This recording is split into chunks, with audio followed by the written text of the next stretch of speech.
there was something about both voices getting to be heard and both voices being healthy and strong, not one being lesser than the other. But it's like working together. It's like Yeah. coming into alignment and being on the same team.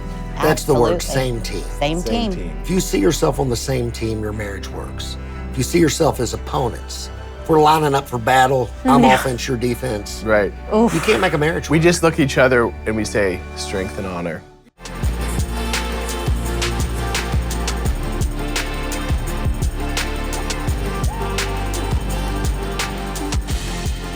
Hey guys, welcome back to the podcast. Before we dive in with our incredible guests, I do want to remind you, please, if you are listening and you like this podcast, subscribe, comment, like, and what? Hit the notification bell. Yes, because it really helps with the podcast. It helps get the word out.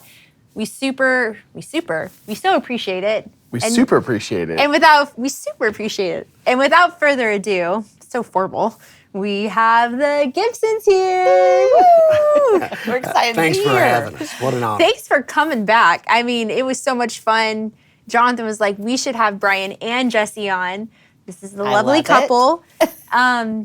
So yeah, that's great. And I Well, think- what started that whole conversation was we got to have lunch after, and I loved having your wife with us and getting her perspective on things. And then we found out that you guys actually wrote a book together. Oh, yeah. So together, called Love Handles. which was like the greatest title I've And I was ever like, heard. that alone is the best marriage title book I've ever heard. In that moment, I was like, these are my people. I was like, it just solidified it for me. I was like, that's incredible. Who We came loved up it. with that name? It was actually a friend of ours. He's been a friend of ours for years and years. Brian's probably going to try to take credit, but he didn't. I'm come up sure it with was me. We fought about who named our church like 20 years ago, and nobody has a consensus. We of both where the think name we really named came. it. Everybody Everyone wants all wants to the claim- glory, what's right? the They name of want the all the church? glory. But we Speaking of, what is the name of the church Well, to that plug it? one was a different name, but Okay. we Okay. compiled it together. We're his church now. It's the name of his Okay. church. Because multiple churches, like the one that sent us, we went back and took it. We planted other locations, and now it's all one church. So Yeah. his church. Back in the day, that. we were River City Church. Yeah, and we do know who named his church because he said, if I could name it, I would just name it church. But you can't find it on the internet. I'm like, you can't name something church. He's I like the name "Why is church. I like that was name. Nothing, it's just, well, it is what it is. It's If we church. get a dog, I'm going to name it dog. And if we get a cat, I'm going to name it cat. So Yeah. why can't we just name the church church? I'm like, because they cannot find it. It needs an identifying factor. So does. He said, okay, well, just, I don't know. Just, I wish it could just be called his church. And we don't have to worry about it. So that's the reason that we named it I his that's actually great. like that though. Yeah. Yeah. It's very Texan of you, because wasn't John Wayne, he named his dog Dog. Dog. Yeah, you've seen the movie. You know where I'm coming from. Yeah, name it Dog. Yeah. Yeah, well, I think the church is Jesus' church, right? And if it's his deal, it's his bill. Give him all the glory. He's in charge. Name good. it his church. It takes the weight off of us, and it's where it should be, at the throne room. So what made you guys want to write a marriage book? Love handles. Jess, tell them what you think. I think that what made us want to write a marriage book is just having to be married for 25 years. You know, it was like we married each other and we liked each other. We were friends. And I think it was just kind of at times discouraging to us that it would seem so impossible or so overwhelming. And we really wanted to stay friends, raise kids that wanted to come back home when they left because it was fun and great to be there and it was healthy, you know? Not like they had to or they just ran away, but that was our goal. We started having kids, we started planning churches, things got super stressful. When we would look for things to do, it was like either super sappy and like he could not digest it and it was just too much for his cowboy brain to handle. He's like, I can't talk about my feelings this long. Like, I don't know what we're doing. I love that. And I came from a counseling background in education. So for me, I'm like, we need to talk about, like, you know, we need to discuss things. And so the way we learned to manage, we found was kind of helpful with people in our church, and that we would do these series and people would come and it would be the largest attended series of the year, the largest downloaded series of the year. And we thought, we've got to help people because if it seems too big to wrap your brain around, they just get overwhelmed and there's no hope. And so we wanted to write a book that was super simple and that had a practical application at the end of each chapter that you could, like, if you're sitting at your kid's soccer game, you could read the chapter together in 10 minutes. And then that week when you go on a date, like try to put the little, you know, love handle is what we called the kind of homework at the end. And it was just a super simple one-step thing where they would build a family culture for themselves. But it was easy, and we wanted like a 25-year-old soccer mom and dad to be able to do it in their crazy week with no sleep. And so that was kind of where we were Sounds coming perfect, from. honestly. I don't want to read it. That's what I keep thinking. I know. I wish you brought a book so we could I have one. should have actually brought a copy. I'll get one on Amazon. Make a Since note we're for me. talking about it, I should have brought it. It was great. Yeah, love handles, the whole idea is how to hold on to the love of your life. And so I think about God taking the rib out of Adam, right out of Adam's side, creating Eve. So who knows, maybe the rib was low, somewhere down around the fat on my back or my side, and that's where the rib came out of, and that's where the most important thing Adam has. It's going to be created. So that idea of love handle, and good. so then there are different love handles, what to hold on to, right? Hold on to your family unit, right? Hold on to your love life. Hold on to your communication. These ideas. And I found this about marriage. Like, I wasn't in an environment where you were ever taught about marriage. You know, that was kind of quiet, taboo. Mom and dad were married, but we didn't talk about their problems. All that was behind closed doors. In the family I grew up in, you really didn't talk about sex. Except don't be having it or don't be getting anybody pregnant, right? These are the I feel conversations like a lot we of had. people did that. That was kind of the vibe. Yeah. Now I'm 40, I'm getting ready to turn 48. So, you know, we're going back 70s, 80s. I was born in 77, raised in the 80s. And then I got saved, we got spirit-filled, we got married in 2000. I started looking at marriage resources, and it felt like a lot of them were all from a female perspective on how to housebreak a man. Sometimes it felt like how to emasculate a man. Yeah. Right? So I didn't feel like there was a good balance of both male and female leadership. I'm a pro-female. I'm married to a female preacher, got 2 daughters, hope they're president of the United States because I want to fly on Air Force One. Sure. I'm all for the girls. Nobody's getting abused in this household. Nobody's getting abused. It's Everybody's a fair- standing their it's a fair ground, game. right? But there needs to be a return to biblical masculinity, manhood, being a father and being a husband. And those voices need to come forth clear and not through this, beige kind of churchianity, weak male leadership pattern, right? So that was a big part for us too, both the male and the female perspective. I think we teach like that from too. somewhere healthy, you know, because we really did like each other, and yet we still had marriage struggles, you know, and we had to work Everyone those does. out. Everybody does. And we were learning, but it took us a lot longer sometimes to process and learn because we couldn't find it. It was like a voice. I was like, well, I don't feel mistreated. I'm just married. And for him, you know, it wasn't this severe trauma, but real life parents that are just trying to get through raising their kids every day and have a marriage. And so for us, there was something about both voices getting to be heard and both voices being healthy and strong, not one being lesser than the other. But it's like working together. It's like coming into alignment and being on the same team. That's the word, Absolutely. same team. Same team. If you see yourself on the same team, your marriage works. If you see yourself as opponents, if we're lining up for battle, I'm offense, you're defense. Right. You can't make a marriage work. We just look at each other and we say strength and honor. And we know that means that's code for we're on the same team. We're Yes. doing Yeah, this. it's from Gladiator. Yeah. But I want to ask a question, but I want to hear each of your answers individually. But Wait, you I have a can't really question do that. too. Well, let me ask this before I forget it. All right, strength and honor. Strength and honor. This is teamwork. It makes the dream work. That's right. Brian, what does it look like? What are the characteristics that a man of the home should be emulating as a good leader and a good husband? That's my question. Yeah, I think we need the men in the body of Christ baptized in the spirit of a man again. Right? A man is first and foremost, he's a provider, right? He tends and keeps the garden. He makes the earth bring forth fruit. He's a protector, right? You protect your wife, you protect your children. You create a safe space and a space of provision where things can flourish in it.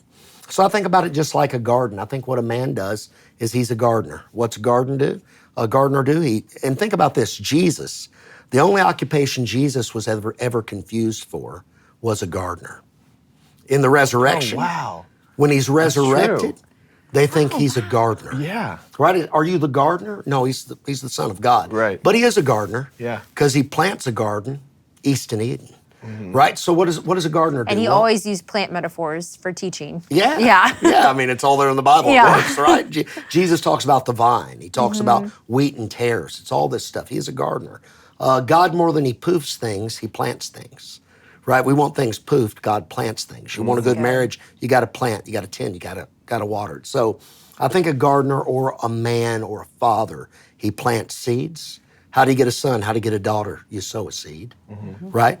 And then it's not enough to just sow that seed, right? Because there's a lot of idiots sowing seeds, but they're not raising children. You sow a seed, then you got to water that seed, tend that seed, then you have to kill the snakes. When did Adam mess this world up? He didn't kill the snake, right? He entertained the snake he should have been killing. So I think as a man, you plant that seed, you take care of that seed, and then you kill the threats that come against your family and your marriage. That's good. And then you win. That's so good.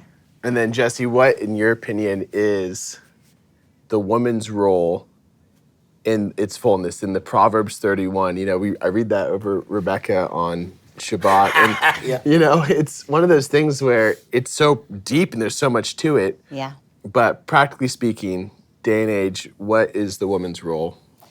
I think to encourage women that the Proverbs 31, you know, it's over a lifetime span. I don't think that everything is, you know, in you all at one time.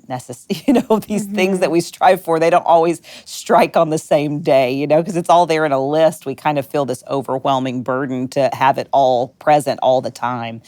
And I think the women are really, they critique themselves constantly trying to fix it. The more social media invades our space, moms and wives are overwhelmed by an anxiety to fulfill what the world sees that they need to be. Yeah. So when I look at it, I say, God, you had me marry Brian. I didn't marry John Smith from down the street. I didn't marry Larry from across the street. Those are not my husbands. You had me marry Brian. And if you'll give me the wisdom and the help from heaven to be the best wife to Brian that I can be, that means that I have to learn my team. And we have to have a team culture. And we talk about this in the book. It sounded like you had read the book when you said the teamwork, because we talk about building a family culture that is your family culture, not your parents' family culture, not his parents' family culture. I am not required to answer to God one day for how she was your wife. I will be required to answer to the Lord for how I am his wife. And that means finding out what Brian needs from me that maybe does not match up with what my father needed from my mother or what his father needed from his mother, and yet still scripturally based. Obviously, we want to be those things. Be a woman of God. Be a woman of prayer. Be a hard worker. I think sometimes women think they either have to work outside the home or they have to be a stay-at-home mom. Well, Proverbs 31 woman was all of those things wrapped up into one. In different seasons, she was doing different things in different times of the day. She was up before the sun came up. She stayed up and took care of her family.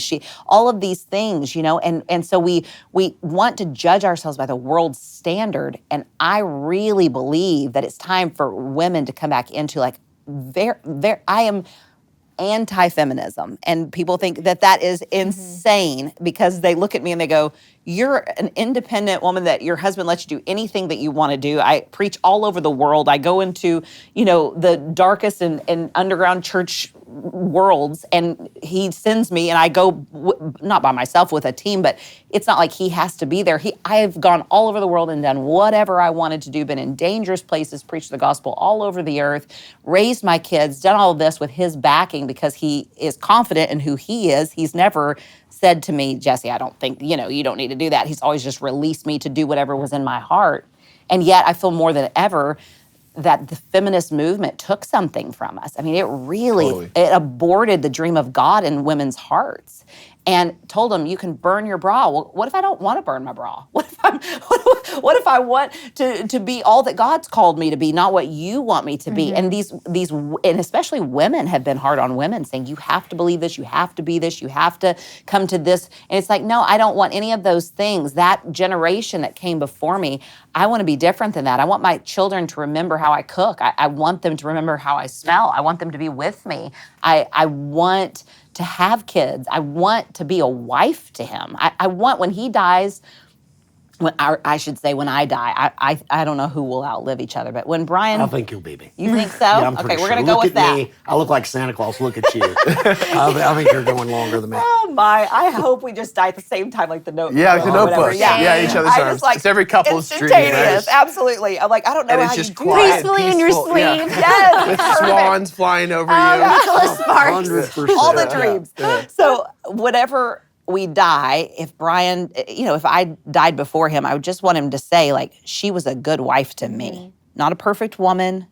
Not like that would be the dream of my heart, is that I was a good mom to my kids and a good wife to him. And I realized when we were first early married, I would be doing all these things, really working hard and like super frustrated and like getting bitterness in my heart towards Brian.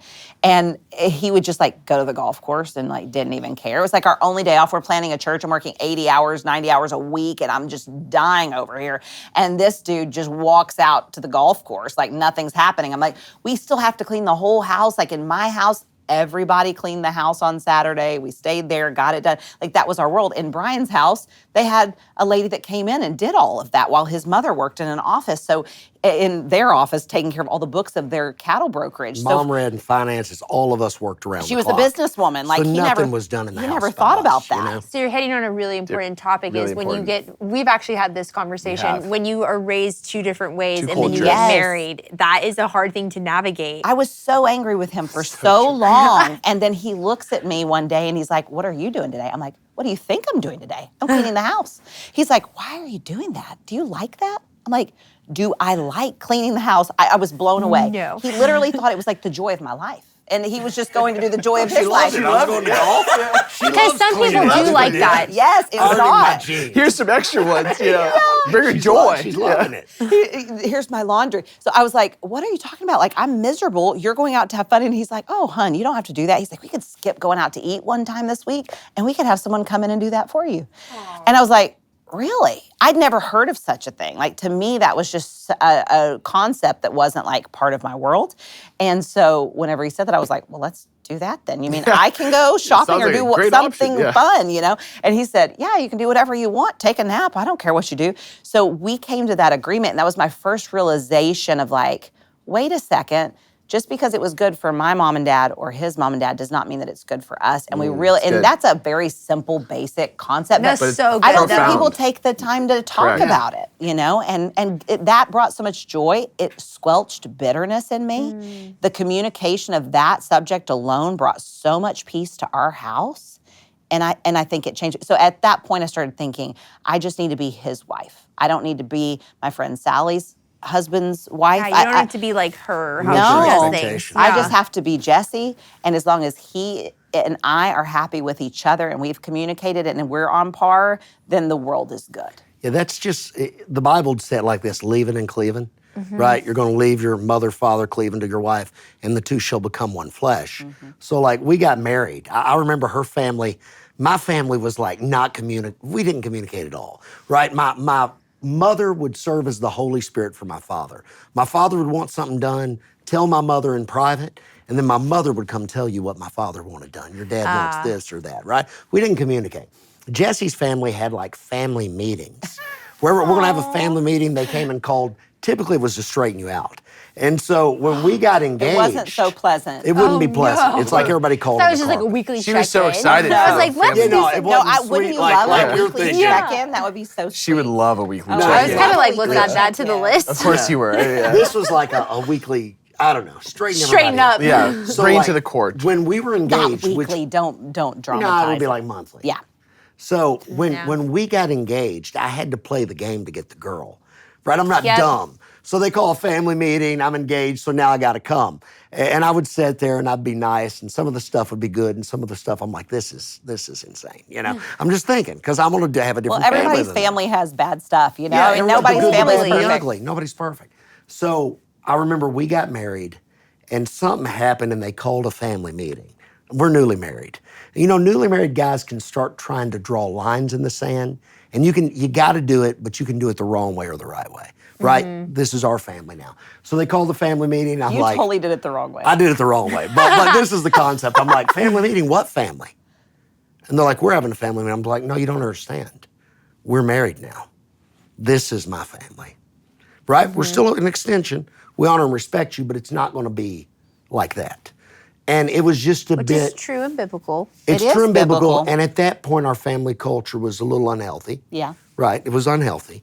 And we were learning we got to not do it my family's way, her family's way. You got to do it our way, right? Like Yeah. the old song. So Yeah. there's a power in that. Finding who you are, and that puts you on the same team. And then when you get on the same team, instead of us against each other, it's us against whatever the world's throwing at us. And then we can win. He asked, like, what, as a woman in the house, like, what I think women, and that is what I meant by that, was just like, Yeah. if he's happy, then I'm being a good, you know what I mean? If he's happy with me, then I'm being a good wife. Like, It's a and helpmate. if we're It makes a it really team, simple. I actually like that. You're just simplifying it. yeah. You know? I don't really does. have to worry about everything in the whole world. I just have to worry about our world. And then, at that point, we can work on other things. But I think it matters that we love each other, because it does remind you, like, if I'm only trying to the only person I'm trying to please in marriage is Brian and Jesus. And if that's it, then I only have to worry about him. And that makes us a team. And then when we go off and have dinner together, we're playing now. We're escaping from the kids. This is our fun time. We're now friends. And like, that makes better lovers. That makes better, partners, that makes better parents, and our kids reap the consequences of that joy in our marriage. We're like, now if we start fussing with each other, which we're both very direct, and like, I'll tell him, like, I don't like that, and he's like, Nobody's me either. taking any mess. No, I in mean, our we're family. very like Nobody's putting up with it. over the top, and our kids are like, ooh, mom and dad need to go on a date. You Yeah. know, Aw, because that's and they're cute. teenagers now, but they're like, please, you guys go to dinner. Like, they don't need a babysitter anymore, and we can go anytime we want. But they're cute because they understand that. Like, Yeah. this makes the whole family healthy. But if you don't know that you're just pleasing them and you're trying to please the whole world, you're a miserable soul. And I think women are miserable all over America. Oh, totally. I felt like that was such a good thing to say, because on social media, there is so much talk about what a mom should be, what a mother should be, and it's just, it stresses you out. Or Yes. it instills fear, and it doesn't See, I'm not produce even on social anything. media, so I don't know what they're saying. Oh my gosh, there's a whole movement like called the trad wife movement, where it's like she needs to make everything from scratch and she needs to never wear pants. It's like crazy. And No pressure. it's Yeah. like, No pressure. and then you need to homeschool your children. And it's not that those things are bad. It's just saying that it's like, I think there's such wisdom. And God actually kind of showed me, made Jonathan laugh. God actually showed me when I had Asher, because there's also so much advice about parenting. Oh, He said, yes. you're going to have to, because they'll say, well, you shouldn't, you need to be a stay-at-home mom, or you need to do this, you need to do that, you need to put them in this type of school, and you need to discipline them this way. And I remember the conviction that God gave me when he was first born is, you have to look to me for how your family, the path that you guys are. This is exactly what y'all are saying. He's like, there is a plan and a purpose for your family, and it's walking a certain path, and it's not gonna look like everyone else. And so you have to look to me for how things should be in your home, not to other people. Well, we're supposed to be people of faith. And all of those things, all they do is bring fear. Like, That's how I feel. From the time that you're birthing a child, they're saying to you, you should be afraid of this, don't do this, you're gonna hurt your baby, all these things. Yes, it's so frustrating. And I would tell Brian, like, until Sleep them this way, sleep them that way. Yes. Don't up them And this everyone way. has a changes. different It opinion. It changes Yeah, it every changes. 7 Yeah. years. Now- Our kids shouldn't be alive. Yeah. By y'all's standards today, right? We Right. did it all wrong. Yeah. We just They made decided, it. like, until we're both in faith, like, if either one of us is in fear or in a tizzy, we're not making that decision right Right. now. Right? We're not doing And that's it right what they now. do to you in the hospitals with the vaccines. Like, oh, you don't want to do them? You got to do them, or they're going to die of You this want or your that. kid to have whooping cough? Right. Yeah. You Exactly. Want Do them you jaw? want chicken pox? They're gonna get you, and you're like, what? Yeah. Polio? Cervical cancer? Right. Hepatitis? I'm Hepatitis? Like, I don't think the child's going to be a needle junkie and a prostitute. Yeah, He's one that day is old, At least right? not yet. So Can You're you going to get be it? all right, Doc. Yeah. Yeah. All the fear. It's contrary to faith, and we're called to parent in faith. We're called to be married in faith. We're called to love each other. Like, all the stuff that you're like, if we do this, and the more that your family is broken, the more that fear moves. Like, my parents didn't get a divorce till I was 30. No. So at 30, I had never experienced like family Did you know fear. when you were you, like, growing up that they were had a troubled marriage, or Were did you think- anticipating it? So I think I knew that they weren't fans of each other. And I just thought they would be that way forever. You know, Sure. like I just thought this Kinda is just grumpy. the way they are. Yeah. And So but basically, all the kids are grown and gone. that's Because if you're hard. 30, Yes. then they're just like, all right, well, we don't. yeah. They got it through for the kids. Yeah. they Yeah, got which to- I appreciate. Hats off for that. Yeah, They were praise keeping the the Lord. kids together. But They when were that- like, all right, we're done being We're together. done with this. Yeah, and Interesting. when that happened, tons of fear tried to move in on me, like Oh, wow. my marriage is going to break later on, and like all these Which is panicky scary. because I'm kind of like a high-strung person anyway, and I was just, and then I was like, wait a second, like I need to calm down and remember who I'm married to and what's going on here. But everything that's the enemy's try, right? To Yep. just get in, Yes. to just sneak Just in tell with them fear. the situation when your folks got divorced. What all happened that week? Well, my parents were pastors, and I love them both dearly. There was a lot of things there I won't get into that, broke their marriage, and they ended up getting a divorce. And I remember my father calling me and letting me know, and me thinking, this is a disaster. Like, I don't, what in the world? I was 30. We had planted a church 7 years before. I'd lived away 1,000 miles away forever. I was pregnant with my third child, and I was devastated. And that's bad. I That's hard remember timing. getting down in the floor, and Brian came. I was crying, like, because you act like a child whenever your parents get a divorce, even if you're an adult. Just like that's the way it strikes and you. you're grieving because it's a loss. Yes, it's like a death. And Brian comes in and he's like, "Hey, I love you. You can grieve when the baby comes. This Not is now." marriage and life. She's like down on the floor, like, I'm like, do I need to call, do I call an ambulance? What? I mean, we hit this level. I'm like, what can I do for you? He's like, "I love you, babe, but you got to get up. You're a mom now, not just a daughter, and you're going to keep it together till that baby is out," because we had miscarried a baby before. And he's like, "You're not going to let this take over your body. The baby's going to come out healthy. We're going to have a healthy child. Get up.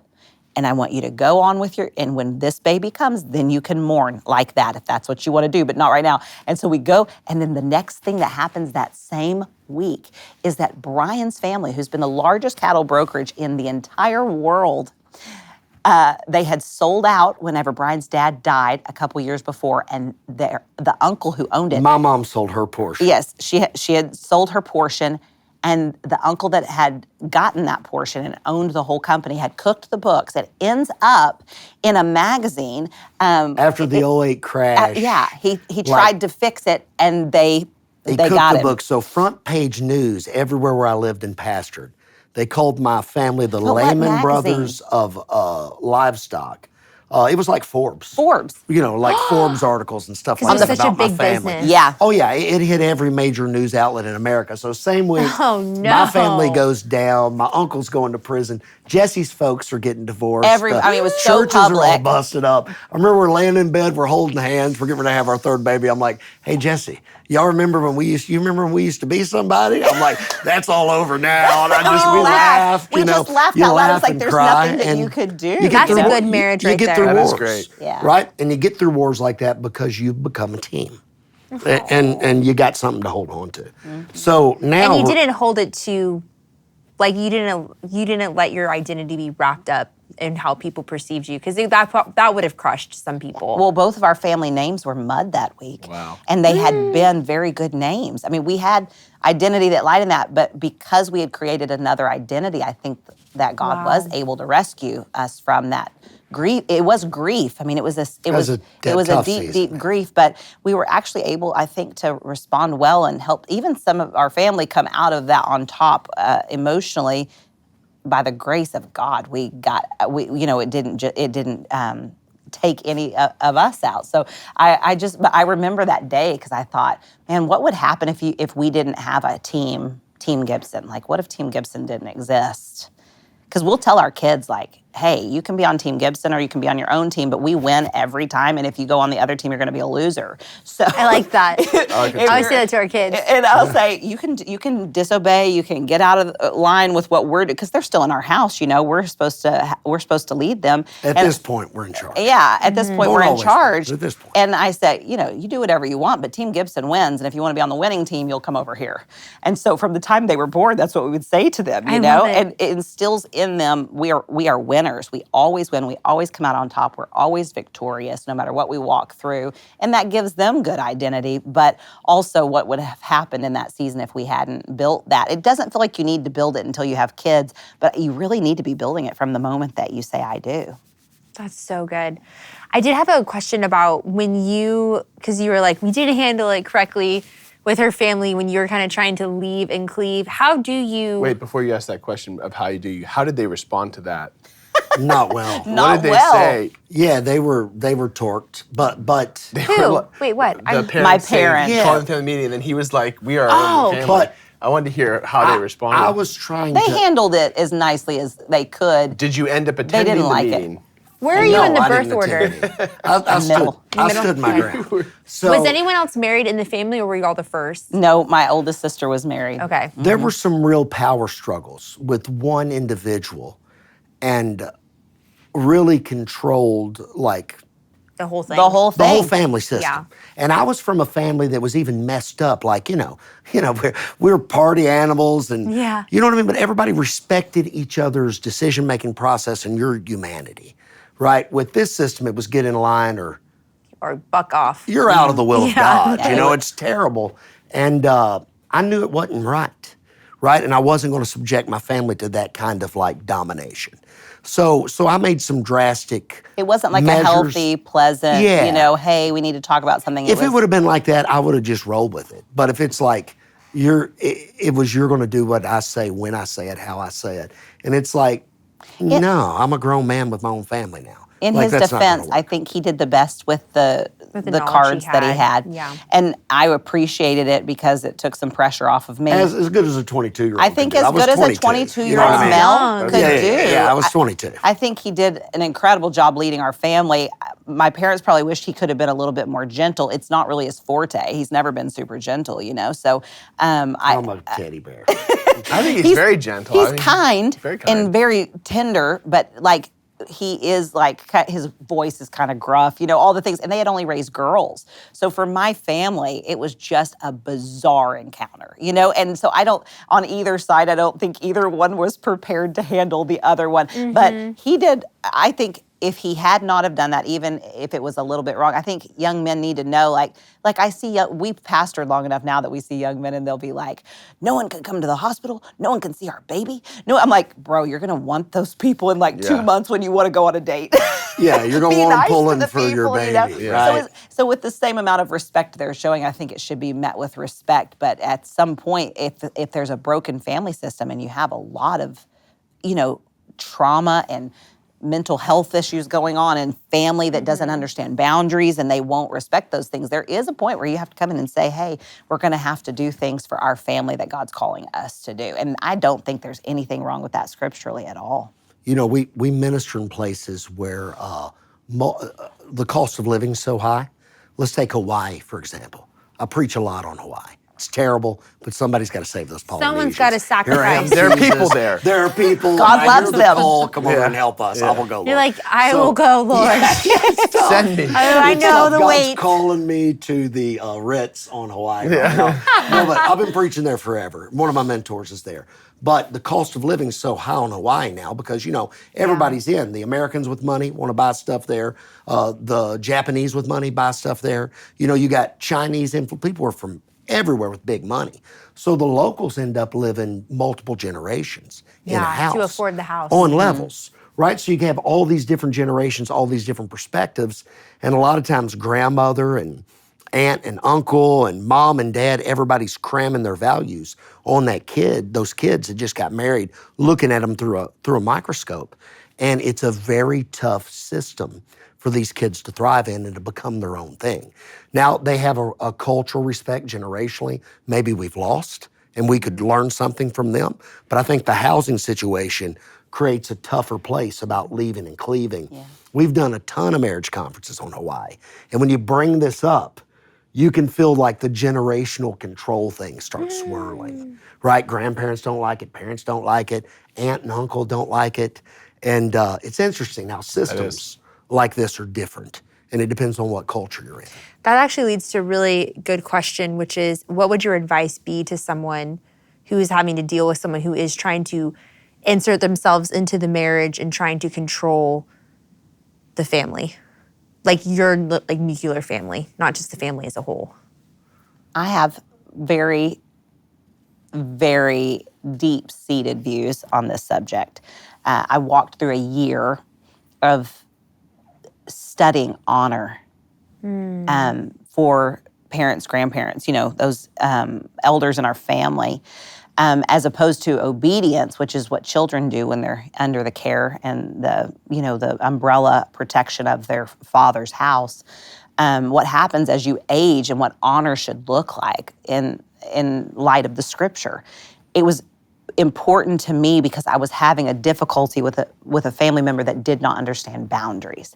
So boundaries were like non-existent. There was none. And every time that it was brought up, it was, I'm in spiritual authority, I'm in familial authority, it just kept coming up and up and up. And it was very difficult because there was no pleasing this person outside of complete and utter obedience. And so it wasn't like, oh, we can compromise and I can have my view and you can have yours and I can honor it and we can just get along. It was just a constant state of, you have to do it exactly like I want it done. And then to the point of abuse in those situations. And I had been raised very strict on obedience and honor. So as I came into like theology school in college, I'm like, God, you have to give me some revelation on this. And as I studied it, and you go back into the ancient Near East and the families and how they would have honored. I mean, we don't even know what honor is. These people this was a whole nother level. Different world. But I did realize through that study that God had given us honor your father and mother, which is the first commandment with promise, that it may go well with you and that you may live a long time on the earth. Well, I want to live a long time. I'm sure you guys want to live a long time. So this honor thing kept coming up. And as I studied it, I looked and I began to see God really give me a revelation that honor was put there from children to their parents as a principle from God so that the gospel of Jesus Christ would be passed down from generation to generation. Let one generation declare to the next generation the wonderful works of the Lord. And God wanted to ensure that the children had an open heart to hear the voice of their parents because they were passing down generational faith. That was the purpose. It wasn't so that one adult can be in charge of all other adults. It wasn't there so that someone could abuse someone. The purpose of honor was there so that God could get his gospel, his good news story through one generation and pass it to the next generations, and that it would become a multi-generational faith that was held true to your heart, like very important to you.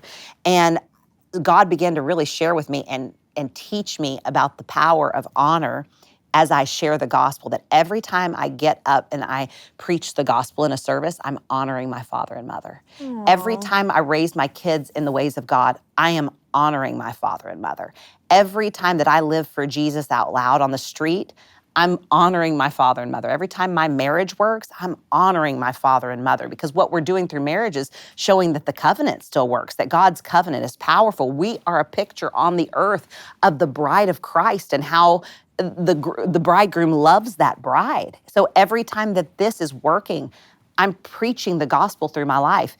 And for me, that was such a salve to my soul, because the deepest desire of my heart was to honor my mother and father, and yet I knew I could not obey what they were asking me. And I found myself in this like weird tension. You were like in a tension. Yeah. Yeah. And so when God gave me that revelation, it just helped me. And that's what I would share with people that are dealing with it. Are you able to obey God and that person? And if you are not, then you need to understand the purpose of honor, and you need to live your life as a person of honor. And that will bring honor to your mother and father. Whether they see it as honor, that's up to them. But what we do with our life, we answer to an audience of one. And God knows our heart and where it is. And I just had to find myself there. And some of these examples are extreme. We're talking about dealing with an extreme situation. Oh, yeah. Right, an eroding marriage at the time. Big problems. So a person in a normal transition to a marriage is dealing with a different system. A lot of times I think we broad sweep things like, let's say telling people, well, you just got to forgive, whatever situation it is, right? I think we've held victims hostage in the body of Christ by just saying, just forgive. Like, think about the girl that was brutalized, raped, treated terrible by some jerk face. And that girl just has to forgive and go on, and we wipe it away like that with a simple, Jesus forgave, now you forgive. Sometimes if we're not careful with that messed up situation, I think we're victimizing the victim. So in Christian theology, a lot of us just have two, let's say, castes or classes of people: saved and wicked, right? Lost, saved, wicked, saved whatever. Jewish theology is different. There were the saved, there were we'll see about it. Maybe they'll be born again, they're lost, or maybe they'll be found. And then there was the wicked. And you watch, the Bible talks about dealing with the wicked different than you deal with just somebody that doesn't know God. There's a difference. The wicked person is dangerous. The wicked person is playing just for themselves, right? That there's a way you deal with that situation different than a normal lifestyle. What's interesting is 1 in 25 people, they say, is a card-carrying sociopath. What does that mean by sociopath? That means they could shoot us in the head, walk out and go supersize their fries, at McDonald's, drive home, crazy, sit right? down and act like nothing's happened. I feel like it's more rampant actually now. It's getting worse. Yeah, there's more sociopaths, So narcissists. we're pastoring people through some of this craziness now. Yeah. And it's always been there. It's probably on the top. So I'm real careful, because some people are dealing with something so strange and so manipulative that normal people aren't. You almost got to solidify, because some people may have a pretty good mom and dad and they're disagreeing, they're getting married. They're a little opinionated. Finding their stuff out. It's like, you're not going to control me, you Jezebel. It's like, you're like, calm down. Yeah, Your that's not what this spirit-filled is. mom Sally and dad is not disagree a with you, Jezebel. but they're not trying to dominate your life. Too many people use that word. You got to qualify what the situation really is. Does that make sense? Especially when you're talking to younger marrieds. So some guy doesn't get gung-ho and, you know what I mean, go tearing down Jezebel's stronghold You're when it's really passionate just... when you're young, but kind of silly. Not just no Susie, wisdom. Yeah. It's got to make sense. What are some things that you guys use in marriage, times or ways to communicate when, if you want to see something different in your partner, how do you communicate those things, and how do you do it in a way that's loving or safe environment, so you're not triggering the person into thinking like, oh, I'm not doing enough, or... I think neither one of us suffer in silence, right? If we feel it, we say it. We're communicators, we're preachers. But now we've been developing a culture where we can be pretty honest with each other for a lot of years. 25 years in now. So early on... Even our staff, they laugh. They'll be like, they'll be around us, and we're very honest. Like, to us, it's no big deal. It's just honest, Like, I'll be like, hey, I don't like that.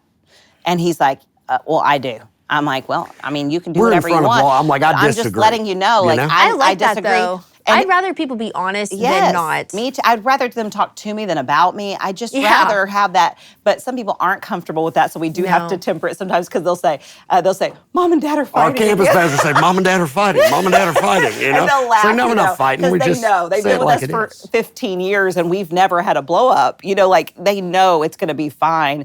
But it took a lot of years for people, because we would even have, I was a youth pastor when we first got married, and he ran a Bible school.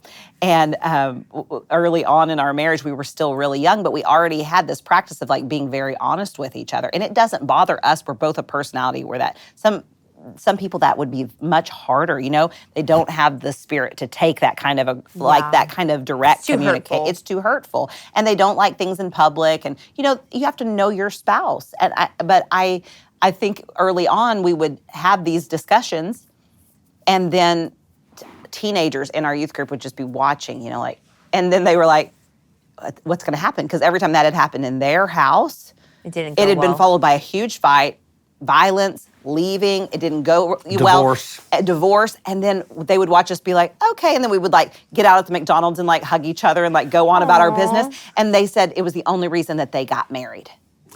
That watching you showed them how to fight correctly. Yeah, because or we disagree correctly. We weren't even fighting. Resolution, but right? some people think if you're having a conflict That's that a you problem. hate each other. But for us, it's just we're just deciding what we're going to do with a disagreement. And there's not going to be any abuse. It's not going to be violent. It's not going to be any of that. So we can have it in front of people because it, not like in a way that would make people uncomfortable. But if you find most kids right now, they've grown up in a single parent home. Most of them haven't grown up with their original mother and father. So all of that's very uncomfortable for them, even if it's the most gentle conversation. So watching that be resolved, I think a lot of times people are like, never fight in front of your kids. And I disagree. I think that sometimes you have to have a disagreement in front of your kids so that they can also see a resolution. That's what we try and do. Yeah, I think it's important. Try And if and do. we sin, if we sin against each other in front of, like, we have a rule at our house, like, you apologize as loud as you offended. So if we're gonna, I like that. if we like that too. offended each other in front of everybody, then we have to apologize in front of everybody. There's no like whispering, like, "Hey, sorry about that." Like, no, you just confronted me in front of 5 people. We do a lot of public repenting in front of our kids. We do. It's like, Dad, So do we. sorry. So do we. I shouldn't It's have said good. that. I'm not perfect. I repent. Please forgive me. It's funny when I repent to my 3-year-old, It's just like, It's hilarious. I forgive you, He's Dad. like, your sins are remitted, Dad. Yeah, right he's- there. Yeah, sorry, she throws sprinkles. holy water on Yeah, you. exactly. Yeah. His diaper, more like it. There's something good about that. Kids know that you can mess up, be restored. You don't have to hide. Just Yeah. repent. Oh, I have a good question about kids. Discipline. So we talked a little bit about this a second ago, all these different versions of it. So hard. I'm always like, am I doing the right thing? Well, I think that kids are wired in different ways, and so sometimes that requires different forms of discipline. But we are called to raise our children up in the way they should go, and they don't always know. Like, my 3-year-old doesn't know he shouldn't hit the 1-year-old in the head, right? Like, he thinks, like, this is cool. She's smaller than me. So It's kind of like, What if I could do go this, wrong? what would yeah, happen? yeah, she can't catch me. It's not What could go wrong here? malicious. It's just curiosity. Cause and effect are a new concept. What did you guys do how did you guys, not how were you disciplined, well, whatever that was, but how did you guys discipline as a unit? What was your great successes in that and great failures if there are any? I'm the law, Brian's grace. This is true. He's the fun one. I'm more fun. Jesse's more the hammer and the law. I see things through a different lens. Like sometimes I'll tell Jessie, she was raised real strict. So I'll be like, listen, God's not nearly as mad at you about everything as you think he is. And she'll answer back, well, he's not as happy with you about everything you think he is, right? answer. Not nearly as happy as you think. I'm like, Jesus loves me. But I think we learn pretty young to be a united front with our kids. That's so good. So we come into agreement. So there's no telling mom and then working dad. Like, we're a front, we're the team. We're together till we die. It's my covenant partner.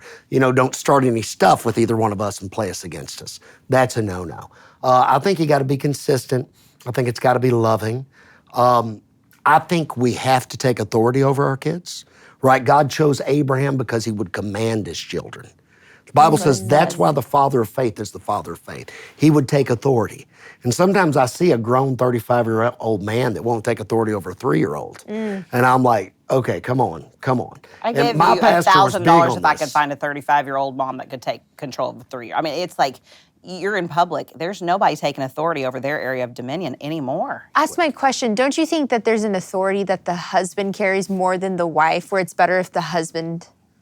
Yeah, there's a time for it. There's a time Like for a when you man have a to 15, when take your authority boys are over the 15 environment. and 16 years old, your voice is going to be because I mean, there's nothing that gets a 15-year-old boy to stop in his tracks except for that. At 13, young males start trying mom.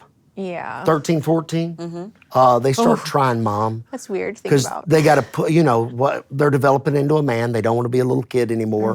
The test starts flowing. Life starts changing. She's the thing in the way of them being a man. That's right, because she's protecting. She's holding them back.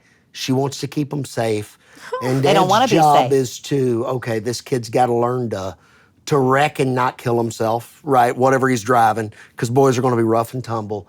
But then they got to have Dad to stop from challenging mom, because Dad protects the environment and he provides. So I think Jessie and I did a good job. Not perfect job. No. I mean, I've said a million things I wish I wouldn't have said as a parent. Oh, gosh. Right? I mean, I'm not one of these guys that I was the perfect. I'm no James Dobson, who went on to be with the Lord. Bless him. I was on his show once, which was incredible. One great. James Dobson prophesied to me accurately. Wow. On his show one time. did. And my attorney sent it to me last week when Dobson died. Like, do you remember Dobson saying that? And I'm like, holy moly. That's one of the most cool. accurate things I've ever heard. That's beautiful. So But Dobson, I just want to point out, though, he is one of my heroes of the faith. And then I found out he only had 2 kids. I'm like, everything just went out the Dobson window. should have 20. What's up? He should have 20. I'm like, I have 3. What am I going to do with a man that only had 2? We teased about it for years. Of course, he was awesome, but and his kids are great. But I Two's literally easy, so. two is like another world to Yeah, it is. whenever you It's pass true. that number. Yeah, I think you guys are heading the right direction because you're talking about it, you're thinking about it. If you're you're cognizant thinking of about it.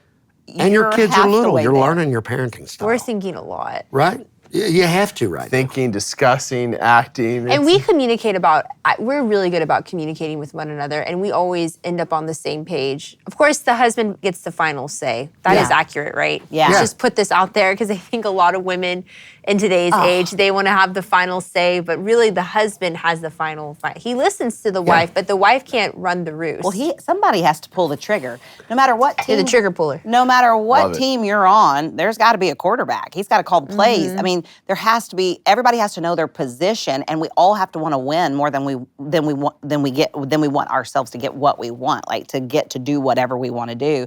And I've had to learn that because I was in a female-dominated house, and Brian was in a male-dominated house. Y'all really were raised opposite. Complete opposite. So, but for me, there's a joy in like, oh my gosh, you mean that he pulls the trigger, and then when we stand before the Lord, he asks him.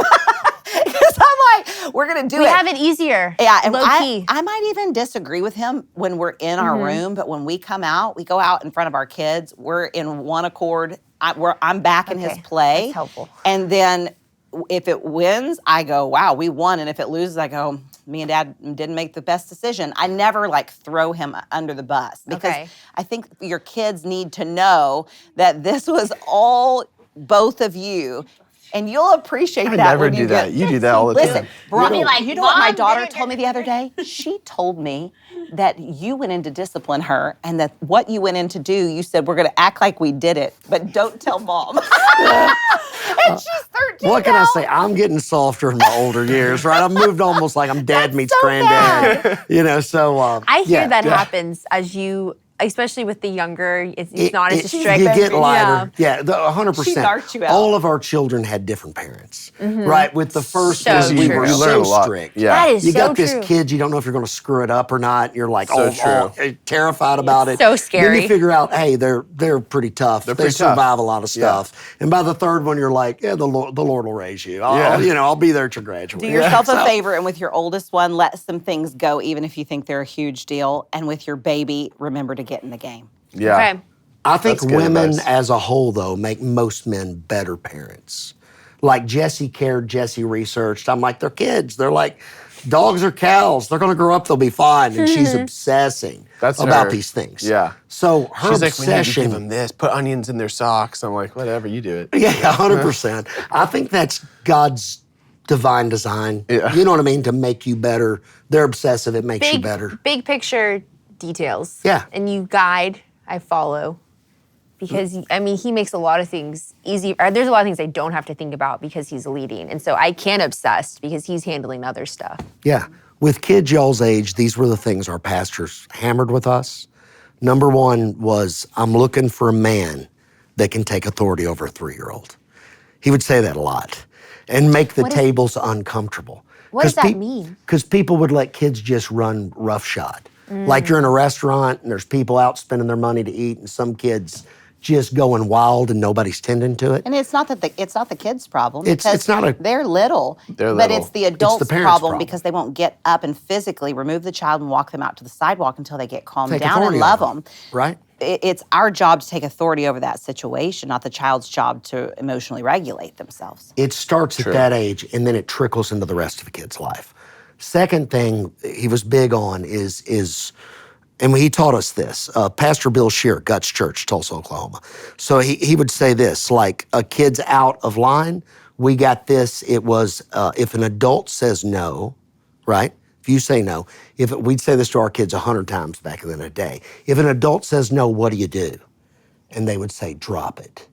You know, a kid will ask you and ask you and ask you and ask you and ask you, right? Keep coming at you on the same topic. There's got to be a time your word matters. And he put that into us. If an adult says no, you drop it. There was a third thing we used back then that we learned from another pastor. He had a tribe of kids. Yes, he did. Right? We worked with him up above Kansas City. 6 or 7, I think. And Now we're talking. yeah, a tribe. This guy, And this We I can man- learn from that guy. Yeah. He had a tribe. We were newly married. And he was kind. You know how some people are like super dominant, like over the top, and it like their kids don't talk and they look Yeah. terrified. I don't Yeah. want those kids. No, like, I don't that's either. not who I'm. You don't want to break their them. spirit. No, I want them to have you want so to be a much contender. spirit. Right. But he would point, they'd be doing something. They knew they were doing something wrong, right? You know how you're running around climbing a wall or something you're not supposed to be doing. He'd point and he wouldn't say a word. He'd point at his ear and then he'd point at his heart. And it meant listen and obey. And wherever that man was, he could do it. It'd get my attention after I knew what he's doing. He was a man, but it's like listen and obey. And I think there's something about parenting. We're training them to learn to listen and to obey the voice of God. Because it's not always going to be our voice. It's our voice for a short period of time. It's God's voice for the rest I of think their that's life. why it's important. great. People forget that's why it's important Exactly. for them to listen, not because you want them to obey. I tell my kids all the time, I'm not going to be anywhere you are in a few years, and you're Yeah. going to never hear my voice except for when we see each other. But God's voice will always be there. I'm just the practice round for God.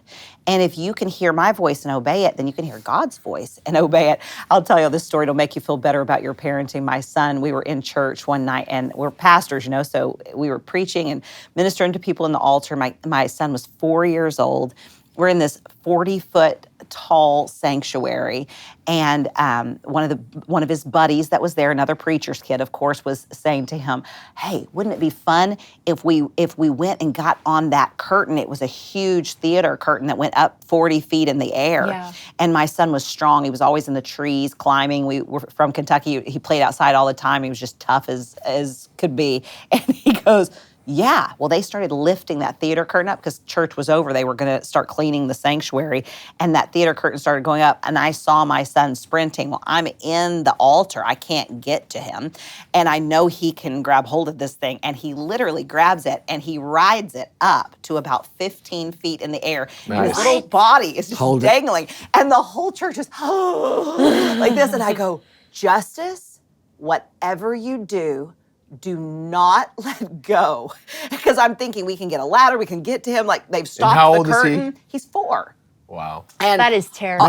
Maybe five. little. And I am thinking, dear Jesus, if he drops from there, he is going. Every bone in his body's going to crumble, And so I'm standing under him, and I'm thinking, I just need to stay calm, my voice calm. You're doing all the parenting things. And he looks at me, and like a little, just crazy kid, he goes, and he lets go, and his body drops, and the whole, sanctuary is, like this, and he jumps and lands just like a cat, popped up and ran off and played with his friends. And I thought, oh, Jesus. And I'll tell you this, when our kids were super young, I would say, God, I would just be concerned about a lot of things, and I would be too anxious, and I would think about it. And then God showed me that he would assign an angel to my children, that each one of them, that they would report to the throne room of heaven for my kids if I would ask God to protect them, that he would assign protection to them. And so I would send that with them. And that day, there's nothing you can do. There are some things, there's just nothing you can do. And your Right. kids have to try. They have to push the boundaries. They have to live. And in this day and age, kids used to leave and come back at dinner time when their mom yelled for them. But now we watch everything and we're involved in everything. Yeah. And I do think it's harmful in some ways. I think there's places where as long as our boys are doing dangerous things and our girls are doing dangerous things that wasn't safe what he was doing. I needed the angels that day to protect him. But we have to allow our kids some freedom to live and to learn, and their bodies to learn what kind of impact it can take, and what their minds, what kind of impact it can take. Because when you allow a child to get hit, to get hurt, to get into fights with their friends, to all that stuff, and you don't break it all apart, what you build in them is empathy. And that can only be learned through experience. Wow. And when you good. allow a kid to have those hits in life, you're allowing them to become an empathetic adult. And that's beautiful. That makes a good spouse. That makes a good friend. That makes a lot of things. You can't instill empathy in a kid without life experience. And a lot of people, those psychopaths that we were talking about, the sociopaths that we were talking about, they don't have that level of empathy. And it's because people have guarded them from experiencing life. And we do want our kids not to be hurt, but we take it sometimes to the point where we don't let them experience the life that God's given for them. That's so great. good. That's a good place to end on, unless you have any last thoughts. No. I mean, that was awesome. I know we were just going to talk about marriage, but I love talking about parenting too, because it's so intertwined. And we're in the when thick you're of it raising right now, kids. you know. Yeah. Not I mean, we're just in a, you I know. don't know if it's the thick of it. I said that to somebody the other day. I was like, we're in the thick of it with the 1-year-old, 3-year-old, and the 5-year-old. He's like, oh no, I have a freshman and a 7th grader and a senior in high school. I'm in the thick of it. So I think everyone thinks they're in the thick of it when It changes. yeah, Thick lasts a long time. yeah, exactly. Where y'all are is crazy town. I think it's Yeah. the crazy in a way, but you got a little more control. You do. Right? Yeah. The guy with the high school, college age, he you know, it's on them a lot. Right. Some of it's on him, a lot of it's on them now. It's a different time animal. of faith. Right. But I'll say this, if I could do anything over, the only thing I really regret in my whole life is I wish I'd have had more. Yeah. I got 3 kids, you know what I mean? And now they're growing up. It's the only thing we Like, change. Even the they- bad stuff, it's the only thing I would change. When you Wow. walk in now with God, spirit-empowered, trained kids, like we walk in as a family now and it's like there's a strength to it. Like we can take over. You're starting to see what your kids can run and do and produce. And it's like, this is what's taking over the earth when I'm gone. So don't let the craziness, you know what I mean, take away what you're building. Because it's not going to be long. 10 years, you're in a different game. Oh no, it's a total game changer, and it's like the joy of life. It like is. everything you build with your hands, there's something from it. Even church and ministry, there's something from it, but it is not like what you build with your body is game changing. Like what you produce through Your the seed. fruit of your body, and if you Powerful. get in the game and like, I think the biggest thing. Parents, they're so distracted right now, they don't physically get up and move their body to that child. So they're just constantly giving like a verbal cue. Yeah. But they're not, like I watch young parents and we were tempted because we were so tired. We were like building a church and our whole body just wanted, and we made ourselves get up and we were so exhausted. And I think that's one of the reasons we didn't push to have more kids. And because we were fully engaged raising them, like we would get up and move and take their body and help them and get in at their eye level and do all, we were very committed to that form of parenting. You were intentional. Yes. And I see it now and I'm like, man, I just wish so bad that we would have had more of them, even though at the time I thought if we have any more, I might not wake up tomorrow. Yeah. But they're the greatest joy, and you watch what you've trained them. You didn't even know they remembered, and then all of a sudden they start living it, and it's in front of you, and you're like, I didn't even know they knew I said that, and they're responding to other people with the same stuff and living out their life. Even when they're making big mistakes, it's still fun. I have a friend To that I was watch on the them. phone with just before this today, and they just drove up to Seattle with their kids. And I was like, so do you guys have the Sprinter van now? Because they have 6. And he's like, no, we went ahead and got a school bus. And they have a school bus. He's got the bus. He's got a bus, yeah. He went all in. He Yeah. did. He I went mean, big. 6 I love it. kids. That's, I don't even, Sprinter van might not hold them all. No. That's awesome. Yeah. That is awesome.